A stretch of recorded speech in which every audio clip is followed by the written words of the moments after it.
பொண்ணா இருந்தாலும் சரி, பையனா இருந்தாலும் சரி. என்னதான் அம்மாமார்கள் ஊட்டி ஊட்டி வளர்த்து 24 மணி நேரத்துல 20 மணி நேரம் கூடயே இருந்தாலும், இவைங்க தேடுறது என்னமோ அப்பா, அப்பா, அப்பா தான். இந்த டைம் நாங்க ஊருக்கு போயிருந்தப்போ என்னன்னே தெரியல என் பையன் ரொம்ப அப்பாவ தேட ஆரம்பிச்சுட்டான். டெய்லி ஒரு 10 தடவ "வா அப்பாட்ட போலாம், வா வா" அப்படின்னு கூப்பிட்டுட்டே இருக்க ஆரம்பிச்சுட்டான். அதனால நாங்க வந்து வேகமாவே கிளம்பி சென்னை வந்துரும். எப்பயுமே போனோம்னா ஒரு 10 டேஸ்க்கு மேலேயே ஸ்டே பண்ணுவோம். ஏன்னா இயர்லி ட்வைஸ் அந்த மாரி தான் போவோம் ஊருக்கு. அதனால இந்த டைம் வந்து வேகமாவே கிளம்பி வந்துட்டோம். பாவம் குழந்தை அப்பாவ தேடுதே அப்படின்னு சொல்லிட்டு.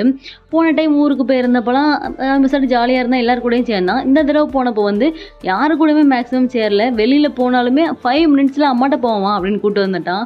அது என்னன்னே தெரியல. வளர்ந்துட்டே இருக்கான்னு நெனைக்கிறேன். அவங்க அப்பாவ பார்த்ததுமே அவனுக்கு அவ்ளோ சந்தோஷம்.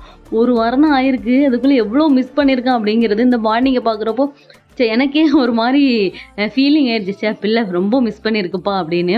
அப்புறம் கிளம்பி அப்படியே ஊருக்கு வந்தாச்சு. அவங்க அப்பா விட்டுட்டு ஒரு நிமிஷம் கூட நகலவே இல்ல. அந்த அளவுக்கு வந்து அவங்க அப்பாவ மிஸ் பண்ணியிருக்கான்.